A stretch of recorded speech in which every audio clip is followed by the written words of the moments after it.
But a friend of mine, he wanted to go in the Merchant Marine, so we flipped a coin to see which we'd go, and he won. And we both went to maritime school, and he took a course as a radio operator, and we never sailed together. But he only made one trip, and then he came home and joined the Army. So he didn't like it. But I liked sailing. I enjoyed that. And I would have loved to have done it right on, but it just didn't make sense to do it. After I graduated from high school, I went to maritime school. We rode a bus all night long. And that was basic training.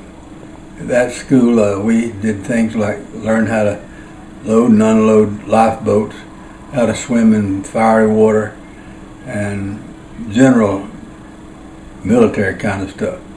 While there, they asked each one of us what we wanted to do as a merchant seaman. And I asked them what they needed, and they said cook.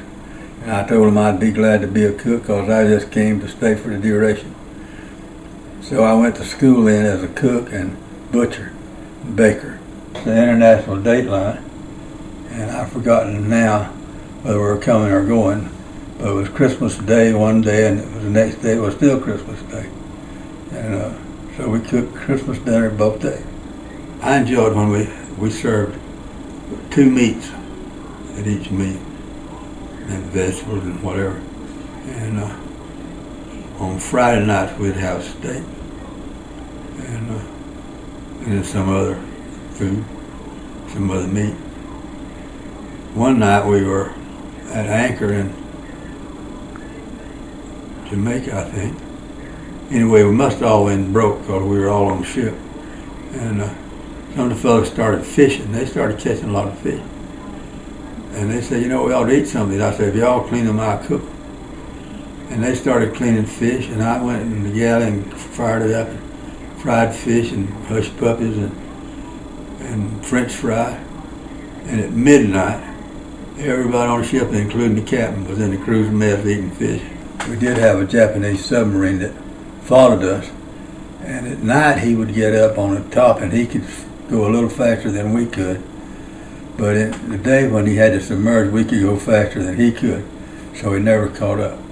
And eventually we got to some place that they could break radio silence, and the captain called it in, and pretty soon these sub-hunter planes came over and dropped a few depth charges, and we never saw the submarine anymore.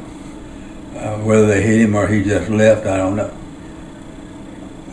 While we were in Okinawa and Buckner Bay, we had these kamikaze planes coming every night. We were there for about 4 months.